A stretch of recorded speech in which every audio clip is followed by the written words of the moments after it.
Throughout the years, we have seen many players who were regarded as the next big star. However, some of these players did not rise to the occasion. And today, I'm just here to tell you the top 5 most overhyped players who vanished. Being looked at as the next big thing in high school basketball can be a good thing, that is, if you rise to the occasion. But these 5 players in this video failed to do this. But before we get into this video, this is the part 4 to the series I'm doing of the most overhyped players in high school. And on the last one, I asked for 500 likes for part 4, and you guys absolutely killed it with over 1,000 likes so far. So if you guys want to see a part 5 to this video, let's aim for 700 likes. And with all this being said, let's get into the top 5 most overhyped players of all time. Coming in at number 5, we have the lockdown defender himself, and this guy is known as no other than Jalen House. Jalen House was an absolute stud in high school, and he also was receiving a ton of attention on YouTube with multiple videos with over 1 million views. And all throughout his high school career, he was regarded as a 4-star recruit. And this 4-star ranking was for very good reason, because he was putting up insane numbers. He wound up playing his high school ball for Shadow Mountain High School in Phoenix, Arizona. And he started out playing on varsity as a freshman, which was very impressive. And for his freshman season, he averaged 9.3 points per game, almost 2 assists and 2 rebounds. And one thing to note, he also averaged nearly 3 steals per game. Just keep that in mind. But for his sophomore season, we saw a huge growth in all of his stats. Out of 27 games played, he averaged 22.3 points per game, nearly 5 assists and nearly 4 rebounds. And those stats are impressive. But listen to this, he averaged 5.8 steals per game. 5.8. Let that sink in. I don't even know how that's possible. He was good enough as a sophomore to lead his team to an overall 27-1 record. After his sophomore year, this is when teams really started to focus on him, so going into his junior year, his points per game did see a decrease, but don't think too much of it. It was just he was passing more and teams were doubling him more. Even with being double teamed some games, he still managed to average 18.6 points per game. Not only that, he also pitched in 5 assists and roughly 4 rebounds. And those are pretty good stats, I think we can all agree. But once again, listen to this. He averaged 6.6 steals per game. I didn't think he could do better than 5.8, but he literally almost got a whole 1 more steal per game. With wrapping up his junior season, he only had 1 more year left and he made it count. Out of 29 games played, he averaged almost 22 points per game, 5 assists, and right at 4 rebounds. And I know you guys want to know how many steals per game he had. They did decrease, but it was still crazy impressive. For the season, he averaged 5.7 steals per game. And at this point in time, this kid was getting a lot of hype all over YouTube, mainly for his defensive performances, but he was also a pretty good athlete as well. A lot of schools wanted this kid, but he decided to keep it close to home and go to Arizona State. And now this is when things start to really go downhill very fast. If you're a 4-star recruit and putting up the numbers he was putting up in high school, I'm not going to say you're expected to start right away, but you're definitely expected to produce. However, he just failed to do this. Out of 30 games played, he didn't start a single one, but he did average right at 16 minutes per game. So 16 minutes per game, it's about half the game, so that's a lot of playing time if you really think about it. Even though he had a decent amount of playing time, he just wasn't efficient and he wasn't putting up that great of numbers. He only averaged 3.9 points per game, 1.2 assists, and 1.9 rebounds. That is a huge decrease from what he was doing in high school. And oh yeah, I know y'all are curious about his steals. He did average 1.3 steals per game, which is pretty good. Now trust me, I get it. I'm not saying I expected him to go into college and start putting up 20 a game, 5 assists, and 5 steals,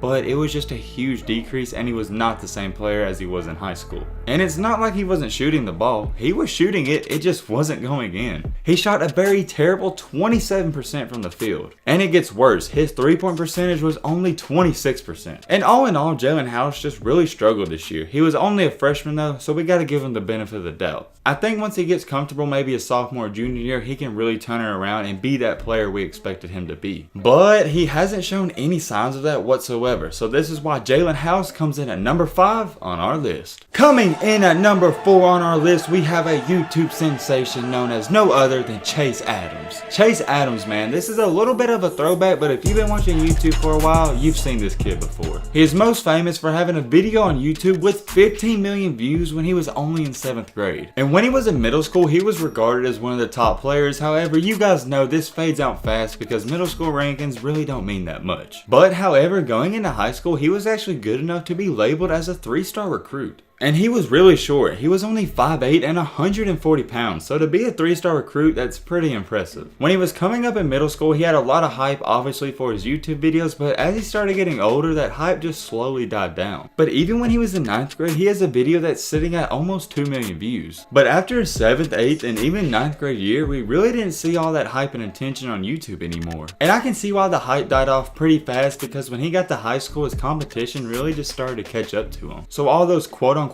crazy handles you saw in the mixtapes, they weren't really crazy once he got to high school, because everybody had handles like that. For his sophomore year in high school, he only averaged 5.8 points per game, 2.8 assists, and 1.9 rebounds. He was a sophomore playing on varsity, so those aren't terrible stats. I would say they're pretty decent. And flash forward to his senior year, he only averaged 13.2 points per game, 5 assists, and 3 rebounds. His senior year though, he had a really good team. He wound up leading his team to a 30-4 overall record. And with his senior year coming to an end, he didn't have a ton of college options, but he did have a few. And ultimately, he wound up deciding to go to Portland. And I really like that he chose Portland, because if he would have went to a high D1 program, there's no way he would have started right away. Whereas if he goes to Portland, he's probably going to get all the shine and get all the glory. And he had a very good opportunity. For the 2019 through 2020 season, which was this recent year, he wound up starting 30 games out of 32. And in those games, he averaged 29 minutes per game, so he was playing basically the entire game. However, he just really wasn't producing any crazy numbers. He had a mediocre year. For the season, he averaged right at 7.1 points per game. For a freshman though, that's pretty decent. He also pitched in nearly 4 assists and right at 2.5 rebounds. And it sounds like he had an okay or even a good year for a freshman, but just listen to this. He was shooting a lot of shots this year, and like Jalen House, they just weren't going in. He only shot 36% from the field. But not only that, he only shot a very lousy 19% behind the 3-point line. 19%. I don't have to say anything about that. It speaks for itself. So with Chase Adams being a guy who was a YouTube sensation and even having a video with 15 million views, to a guy who was only shooting 19% behind the 3-point line, this is why he comes in at number 4 on our list. Coming in at number 3 on our list, we have a player that a lot of people may not know, and this guy is known as no other than Shamar Morrow. This is a complete coincidence, but like Jalen House, Shamar Morrow also went to Shadow Mountain High School.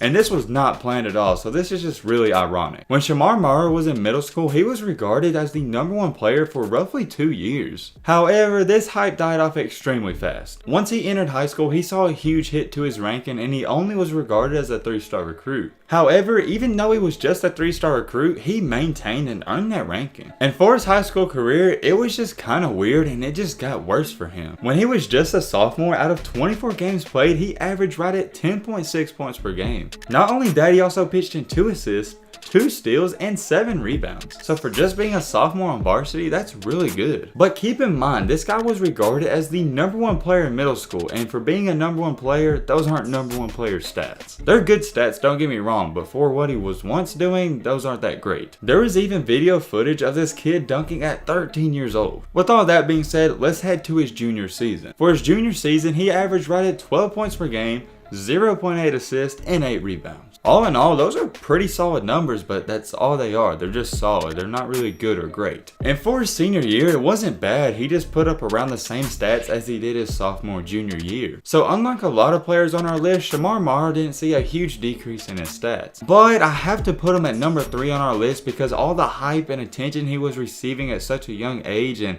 now he's just basically a good/average basketball player. At one point in time, he was a 5-star recruit, then he went to a 4-star, and now he's only at a 3-star. His senior season was cut short due to the coronavirus, and as of right now, there hasn't been no announcements where he's going to play his college ball at. But he's only 6'2", and his play style really doesn't match with an NBA type of build, so I just really don't see this guy getting to the NBA or even really being a great college player. So with Shamar Morrow being one of the most hyped up middle school players we have ever seen, and even getting hype as a freshman in high school to just a guy who's an average/good basketball player, this is why he comes in at number 3 on our list. Coming in at number 2 on our list, we have a very interesting player, and this guy is known as Malik Pope. Malik Pope, man, y'all better get ready. This is one crazy story. Well, first things first, he wasn't regarded as a huge high school prospect right away, but that quickly changed. When he was a sophomore, he was only 6'3", but when he was a junior, he was listed at 6'8". During his sophomore year, when he was only 6'3", he only averaged 7.8 points per game and 5 rebounds. But for his junior year, when he was 6'8", this is when all the hype started to come in. He literally went from unranked to a top 10 player within a year. Not only a top 10 player, some recruiting websites even had him listed as the number 1 and number 2 player.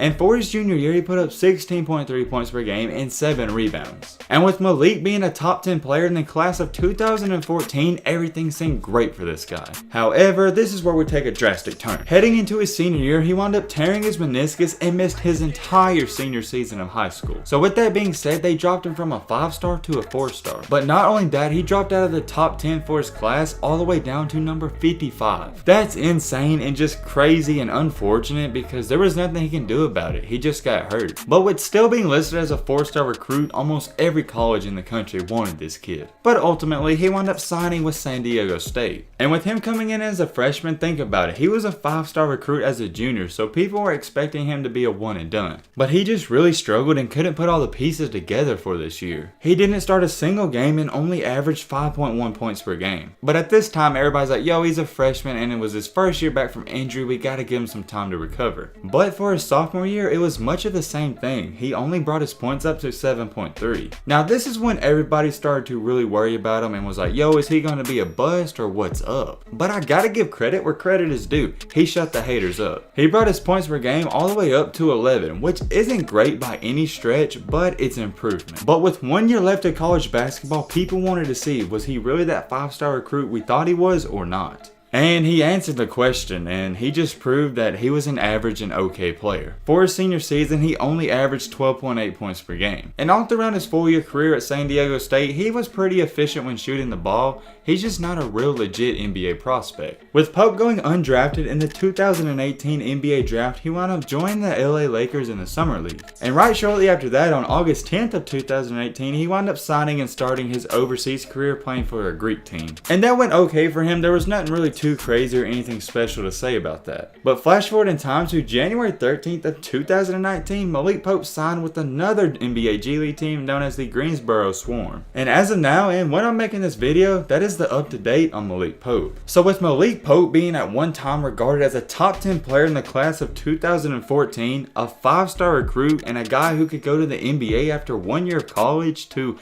a guy who's struggling to even play in the G League, this is why he comes in at number 2 on our list. We are finally at number 1 for our top 5 most overhyped players of all time list. And like I said, if y'all want to see a part 5 to this, let's aim for 700 likes. And if you're new to the channel, hit that subscribe button and leave a like for more. Without further ado, let's get into number 1. Coming in at number 1 in our top 5 most overhyped high school basketball players of all time list. I feel like nobody can even argue with this one, and it's not even close. We have Kyrie Walker. Kyrie Walker, man. I know when I said his name, you had an instant flashback, man. What can I say about Kyrie Walker, man? Around 3 to 4 and even 5 years ago, he was the number 1 player in the country. All throughout middle school basketball, he was the number 1 player, and even entering his freshman year of high school, he was the number 1 player. So for roughly 3 to 4 years, he was regarded as the next big thing. However, this died out really fast. For almost 5 years, Kyrie was regarded as a 5-star recruit, but he wound up losing that 5th star and even went down to a 4-star recruit. In 8th grade, he really started to make his name known when he started dunking in a ton of highlight and hoop mixtape videos. When he was just a freshman though and entering high school, he averaged 21.3 points per game, 6.5 rebounds, and 4 assists. As a freshman, those are insane numbers, and that's why he was regarded as the best player in the country. He was also named the Max Preps National Freshman of the Year. So at this point in time, things were looking great for him. But entering his sophomore season, he wound up deciding to transfer. As a sophomore, in 31 games played, he put up good stats. He put up right at 25 points per game, 8 assists, and 8.7 rebounds. I said those are good. Those are really great numbers. And for his junior year, it was much of the same. He put up the same numbers once again. He put up 30 points per game, 6 assists, and 11 rebounds. But going into his senior year, this is when the downhill spiral just started to happen. On October 25th of 2019, during his senior season, he wound up leaving Hillcrest Prep. And it wasn't just one little thing, it was a lot of things, and I even made a video about Kyrie Walker about 3 to 4 weeks ago, so if you want to see what really happened to him, go check that out. Long story short, he had a death in the family, his mom got cancer, and he just wasn't happy with himself and his basketball career, so he just felt like it was the right time to leave. And it was literally before his senior year even started, so I don't even know if I really agree with that decision. So only one thing can happen when you're not playing basketball. People forget about you and you completely vanish. When he left Hillcrest Prep, there was rumors that he might go to another high school to play basketball, but that didn't even happen. He wound up announcing that he was done with high school basketball and the next move in his career was to play college or even professional basketball. So in December of 2019, he actually graduated from his high school early but did not play any high school basketball for his entire senior season, which is just absolute crazy to me. I don't think he played this outright, but hey, it is what it is. So with Kyrie Walker being the #1 player almost his entire basketball career and a 5-star recruit, to a guy who didn't even play his senior year and dropped to a 4-star recruit and almost everybody forgot about him, this is why he comes in at #1 on our list. Every player on this list has one thing in common. They was receiving a lot of hype on YouTube and just in general, and they completely vanished off. Every player's story is different though. They vanish off in their own way, whether that's injury, they perform bad, or just unfortunate circumstances. But at the end of the day, they vanished off, and that's what this video is about. Now with that being said, I'm wishing all 5 of these players the best of luck with their basketball career, and I hope they continue to prolong or proceed their career in basketball or whatever else they want to do in life. But with all this being said, that's about gonna wrap up this video. I hope you guys enjoyed. I hope you guys learned something. If you are new to the channel, what are you doing? Join the family and hit that subscribe button. And like I said, 700 likes for a part 5, so leave a like for more. And as always, let's be great. I'm out, y'all. Peace.